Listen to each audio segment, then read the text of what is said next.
সেই গোপন সৌন্দর্যের খাজানা প্রাকৃতিক ঘন কাজল কিভাবে তৈরি করা হয়, চলুন আপনাদের সাথে তার টিপসগুলো শেয়ার। 5 গুলি ফাটিয়ে তার মধ্যে প্লেট লাগিয়ে রাখি।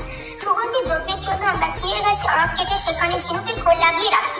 কিছুক্ষণ পর সেখানে যে আটাগুলি জমে সেই আটাগুলি আমরা একটি পাত্রে যত্ন সহকারে সংগ্রহ করি। একটি পাত্রে আমরা রাখি রেড়ির তেল এবং তার সাথে মিশিয়ে দিই চিড়ের রস।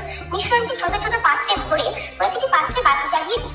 বাঁশের ঘরে উল্টো করে লাগিয়ে রাখা কেকটি রাখি। এরপর তাতে জমে থাকে কালি। সেই কালিগুলি একটি ব্রাশ দিয়ে ঝাড়িয়ে একটি পাত্রে সংগ্রহ করি।